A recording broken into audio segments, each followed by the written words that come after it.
Use a honestidade e a generosidade seletivas para desarmar a sua vítima. Julgamento, um gesto sincero e honesto encobrirá dezenas de outros desonestos.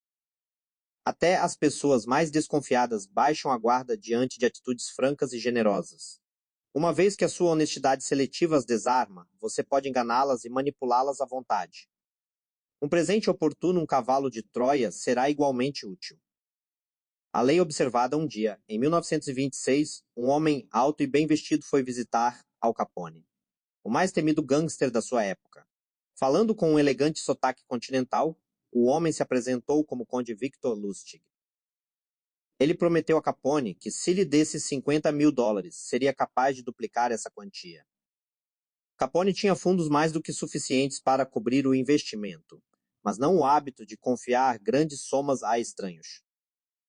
Ele examinou o conde, viu que algo naquele homem era diferente, o seu estilo chique, seus modos, e resolveu experimentar. Ele mesmo contou as notas e as entregou a Lustig. Tudo bem, conde, disse Capone. Dobre isso em 60 dias, como disse. Lustig saiu com os dólares, guardou-os num cofre em Chicago e foi para Nova York, onde tinha em andamento outros planos para ganhar dinheiro. Francesco Borri, cortesão vigarista Francesco Giuseppe Borri, de Milão, cuja morte em 1695 se deu bem no fim do século XVII. Foi um precursor daquele tipo especial de aventureiro vigarista. O cortesão ou cavalheiro impostor. Seus verdadeiros dias de glória começaram quando ele se mudou para Amsterdã. Lá ele adotou o título de médico universale, manteve um grande séquito e andava de um lado para o outro numa carruagem puxada por 6 cavalos.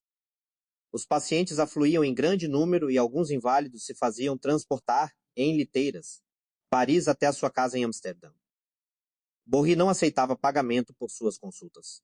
Distribuía grandes somas entre os pobres, e nunca se soube que recebesse dinheiro ou letras de câmbio pelo correio.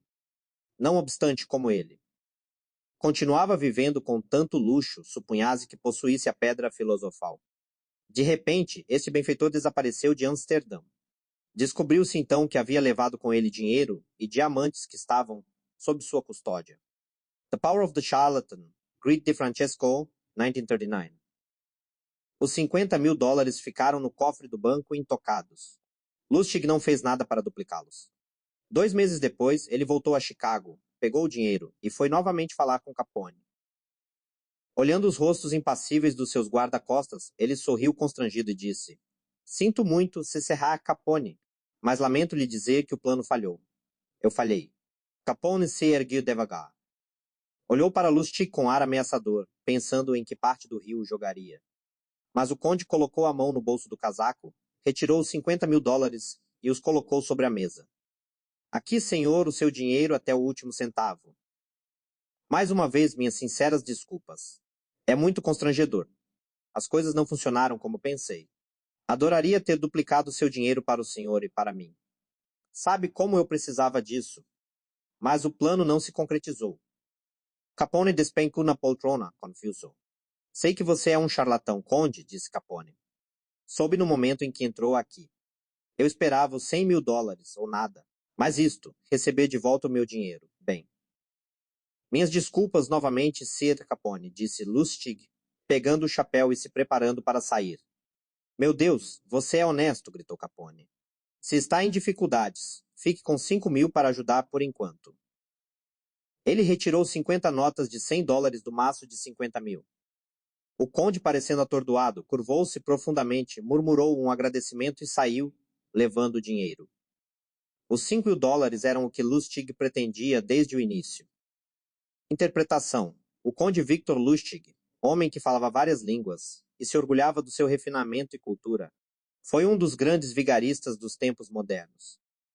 Era conhecido por sua audácia, temeridade e, o mais importante, por seu conhecimento da psicologia humana. Ele avaliava um homem em minutos, descobrindo seus pontos fracos, e tinha um radar para otários. Lustig sabia que a maioria dos homens se arma contra o ataque de escroques e outros criadores de problemas. A tarefa do vigarista é derrubar essas defesas. A melhor maneira de conseguir isso é aparentando sinceridade e honestidade. Quem vai desconfiar de uma pessoa literalmente apanhada num ato honesto? Lustig usou honestidade seletiva várias vezes. Com Capone, ele foi mais adiante. Nenhum vigarista comum cometeria tamanha ousadia.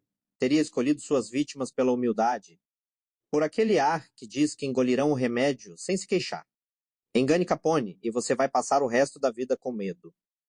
Mas Lustig sabia que um homem como Capone vive desconfiando de todo mundo. Ninguém ao seu redor é honesto ou generoso, e conviver tanto tempo com lobos é exaustivo, até deprimente. Um homem como Capone quer ser alvo de um gesto honesto ou generoso. Quer sentir que nem todos agem com segundas intenções ou estão a fim de roubá-lo. O ato de honestidade seletiva de Lustig desarmou Capone porque foi inesperado. O vigarista gosta dessas emoções conflitantes, porque é muito fácil distrair e enganar a pessoa tomada por esses sentimentos. Não hesite em praticar esta lei com os Al Capone da vida. Um gesto generoso e honesto bem calculado, e a fera mais brutal e cínica do reino vem comer na sua mão. Tudo perde a graça se não tem um otário em perspectiva. A vida parece vazia e deprimente. Não consigo compreender os homens honestos. Vivem sem esperanças, cheios de tédio. Conde Victor Lustig, 1890-1947. As chaves do poder, a essência da trapaça é a distração. Distraindo as pessoas a quem pretende enganar, você ganha tempo e espaço para fazer algo que elas não perceberão. Um gesto delicado, generoso ou honesto, muitas vezes, é a forma mais eficaz de distração, porque desarma as suspeitas da outra pessoa. Elas ficam como crianças, aceitando ansiosas qualquer demonstração de afeto. Na antiga China, isso se chamava dar antes de tomar. O dar dificulta a outra pessoa perceber o tomar. É um artifício de infinita utilidade prática. Tomar alguma coisa de alguém, descaradamente, perigoso até para os poderosos. A vítima vai tramar uma vingança. Também é perigoso pedir apenas, ainda que gentilmente, aquilo de que você precisa. A não ser que a outra pessoa veja nisso algum lucro, ela pode se ressentir com a sua necessidade. Aprenda a dar antes de tomar. Isso prepara o terreno, torna menos desagradável uma futura solicitação ou simplesmente cria uma distração. E o dar pode ter várias formas: um presente real, um gesto generoso, um favor, um reconhecimento honesto, o que for necessário. É melhor usar a honestidade seletiva logo no primeiro encontro. Somos todos criaturas de hábitos, e nossas primeiras impressões duram muito. Se alguém acreditar desde o início que você é honesto, vai demorar para convencer essa pessoa do contrário. Você ganha espaço para a manobra. Jay Gould, como Al Capone, era um homem que desconfiava de todo mundo. Aos 33 anos, já era quase milionário, principalmente por meio de trapaças e ameaças de violência. No final da década de 1860, Gould investiu pesado na Erie Railroad. Depois descobriu que o mercado estava imerso numa quantidade enorme de certificados de ações falsos da empresa. Ele ia perder uma fortuna e passar por muitos constrangimentos. No meio desta crise, um homem chamado Lord John Gordon Gordon se ofereceu para ajudar. Gordon Gordon, um lord escocês, aparentemente tinha feito uma pequena fortuna investindo em estradas de ferro. Contratando alguns peritos em caligrafia, Gordon Gordon conseguiu provar a Gould que os culpados pelos certificados falsos eram, na verdade, vários altos executivos da própria Erie Railroad. Gould acreditou. Gordon Gordon então propôs que ele e Gould se juntassem para comprar a maioria das ações da Erie. Gould concordou. Por uns tempos a especulação pareceu prosperar. Os dois homens agora eram bons amigos, e todas as vezes que Gordon Gordon vinha pedir a Gould dinheiro para comprar mais ações, Gould lhe dava. Em 1873, entretanto, Gordon Gordon colocou no mercado todas as suas ações, ganhando uma fortuna, mas desvalorizando drasticamente as ações de Gould. Depois sumiu.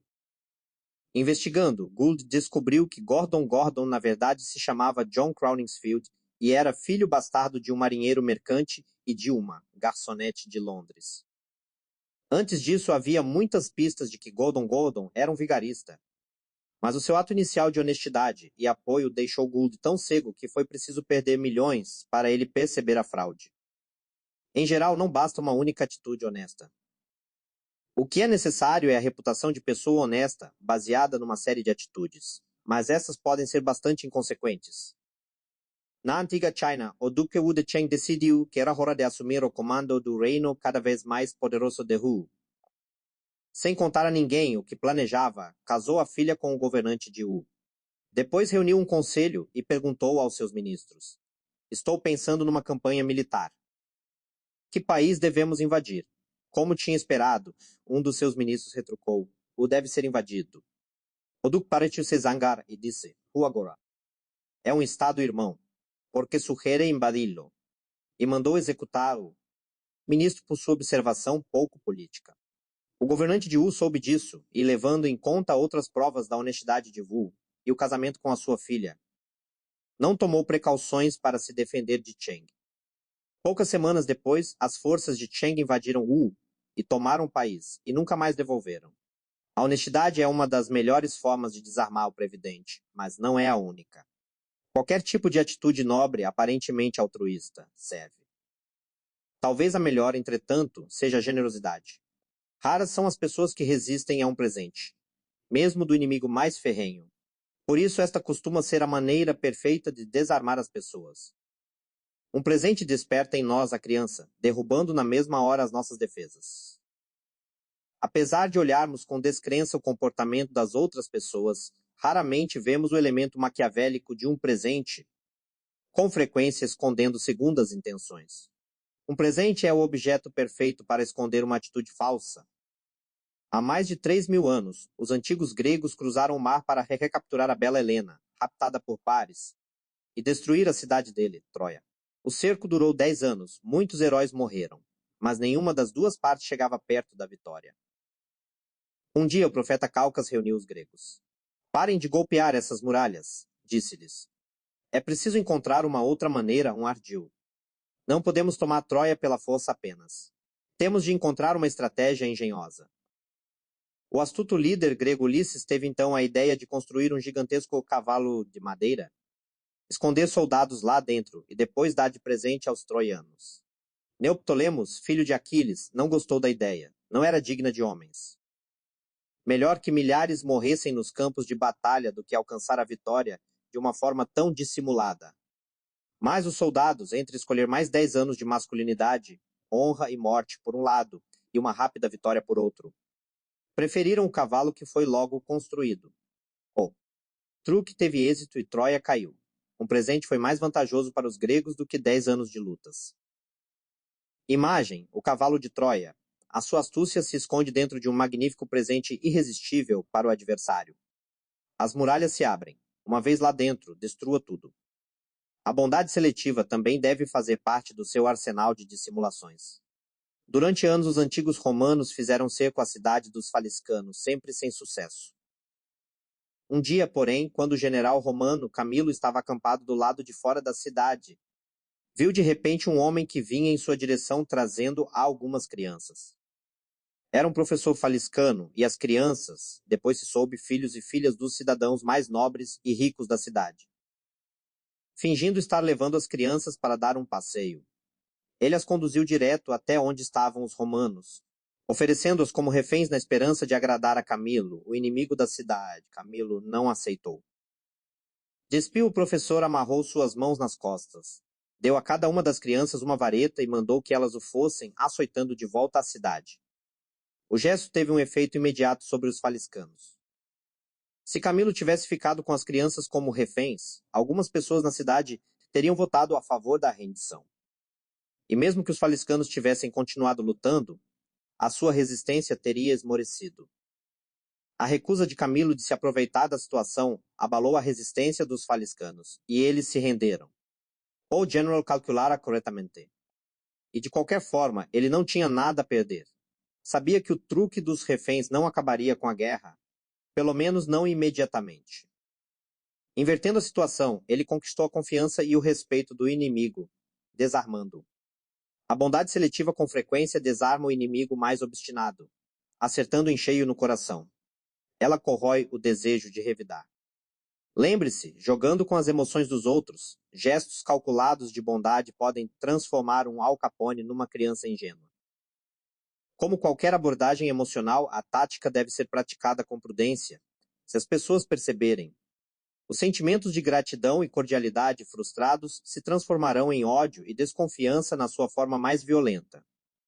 Se não for capaz de fazer o gesto parecer sincero, não brinque com fogo. Autoridade. Quando o Duque Azien de Qin estava para atacar de surpresa Yu, ele presenteou a cidade com uma peça de jade e uma junta de cavalos. Quando o Conde Ti estava para atacar de surpresa Shou Yu, ele os presenteou com 2 grandes carruagens. Daí o ditado: quando se vai tomar, deve-se dar. O inverso, quando você já tem um histórico de dissimulações, não honestidade, generosidade ou gentileza que consiga enganar as pessoas. De fato, isso só chamará mais atenção. Quando você já é visto como falso, uma atitude honesta de repente é apenas suspeita. Nesses casos, é melhor bancar o patife. O Conde Lustig, tentando a maior trapaça da sua carreira, estava quase vendendo a Torre Eiffel para um industrial incauto que acreditou que ela estava sendo leiloada pelo governo como sucata. O industrial já estava para entregar uma enorme quantia a Lustig, que se tinha feito passar com sucesso por um funcionário do governo. No último minuto, entretanto, a vítima desconfiou. Alguma coisa em Lustig o incomodava. No encontro marcado para receber o dinheiro, Lustig sentiu a sua súbita desconfiança. Inclinando-se para o industrial, Lustig explicou, sussurrando, que ele ganhava muito pouco, estava em dificuldades financeiras e outras coisas mais. Depois de alguns minutos nisso, o industrial percebeu que Lustig estava querendo receber alguma coisa por fora. Pela primeira vez, relaxou. Agora sabia que podia confiar em Lustig. Como todos os funcionários do governo são desonestos, Lustig tinha de ser real. O homem entregou o dinheiro. Fingindo desonestidade, Lustig pareceu o próprio McCoy. Neste caso, a honestidade seletiva teria o efeito contrário. Com a idade, a fama de mestre em mentiras e dissimulações do diplomata francês Talleyrand se espalhou. No Congresso de Viena, ele inventava histórias fabulosas e fazia observações impossíveis para pessoas que sabiam que ele só podia estar mentindo. Sua desonestidade não tinha outro propósito a não ser encobrir as ocasiões em que estava realmente enganando todo mundo. Um dia, por exemplo, entre amigos, Talleyrand disse com aparente sinceridade: nos negócios, é preciso colocar as cartas na mesa. Ninguém conseguiu acreditar nos próprios ouvidos. O homem, que nunca na vida tinha colocado suas cartas na mesa, agora dizia que os outros tinham de fazer isso. Táticas como esta tornavam-me impossível distinguir quando Talleyrand estava trapaceando para valer ou não. Alimentando a fama de desonesto, ele preservou a sua capacidade de enganar os outros. Nada na esfera do poder está escrito em pedra. A falsidade declarada às vezes encobre as suas pegadas, e até o faz ser admirado pela honestidade da sua desonestidade.